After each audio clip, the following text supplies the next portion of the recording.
Move over, Wandering Earth. Step aside, Wolf Warrior, and see you later, Better Days. We've got a new candidate for the best Chinese movie ever.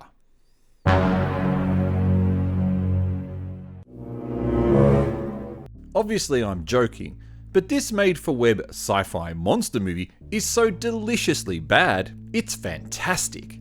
Awesomely self-aware, it aims to entertain and also educate. Kind of.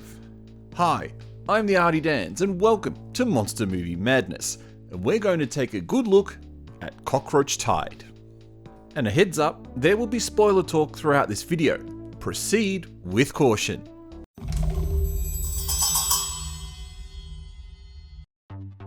Let's keep this short. Victor Choi, seemingly named after the director of the film, has developed a technologically and biologically advanced cockroach species whose sole aim is to consume garbage, which also seems to include plastic. On a world tour to show off these roaches, the freighter that he, his crew, his security guard, and a large band of peripheral cockroach food characters face danger when the roach's AI develops self-awareness and takes over the ship. Trust me, the movie's more glorious than my description. After watching quite a few of these Chinese monster movies, something has now become clearly apparent. They're all clandestine, environmental message movies. Except they're not clandestine at all, they're really obvious. This movie is all about recycling and humans' excessive creation of garbage. Well, humans outside of China, that is, because this movie thinks that the Chinese are doing a great job of both recycling and waste reduction. What's that word used to describe a political agenda or point of view? It'll come to me. And if you need any more evidence, check out this not so subtle scene at the end where one of the characters from the movie, who is now a primary school teacher, educates children about recycling, then followed up with this heavy-handed I don't need a plastic bag scene.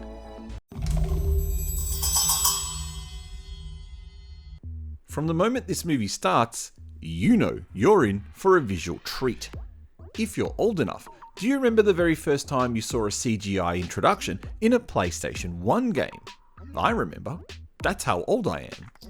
When I first saw those cheesy animations, bold colours, and unique style of the Tekken 2 intro, as an older teen, I knew the future was here. Cockroach Tide's CGI reminds me of that. From the super cheesy rat and cockroach introduction that looks very strange, to the CGI of the strange looking freighter and the obvious CGI cockroach swarms that populate the ship, it all just looks like graphics we first saw 20 years ago. And hey, that's okay. If that's your budget, work with it. But you know what does look cool though? In a super low budget way? The Queen. And it's not just a massive cockroach. It's actually thousands and thousands of cockroaches that combine together with the hilarious power of AI and blockchain technology to create a human-shaped figure made of cockroaches, who also talks and has a conversation with our main character, and also feels empathy for him. This is one of the best things I've ever seen in a monster movie. One thing is for sure about this movie, it's super strange. Starting off with the scientist who wears shorts throughout the journey, a teenage girl in a horrible wig, and these two waitresses. Why does this freight ship have waitresses? It's not like the galley is so big that it needs them.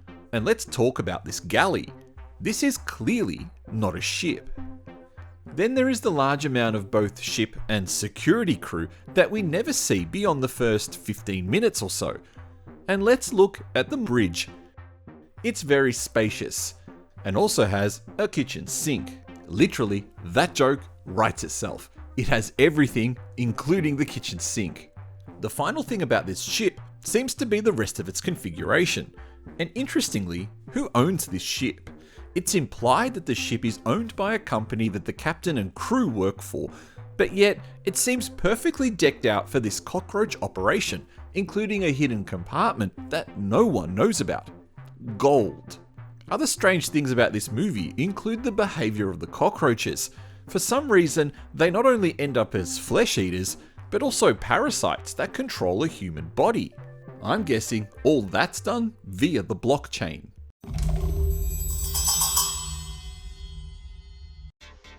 That is the most important question you need to ask yourself when it comes to this movie. It's deliberately cheesy and self-aware. The director and crew know this isn't a masterpiece. The director definitely knew this, since this was his fourth made-for-web movie in 2020, so he was under no illusions he was making a movie to rival Better Days.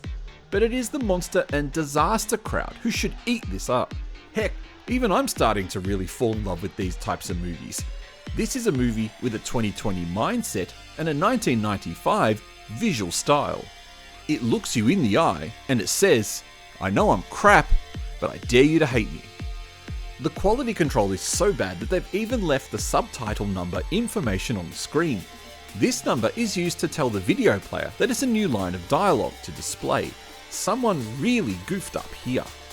Also, I love this sign that says dangerous when wet, yet has an image of a flame on it. And then the main character whips out Molotovs.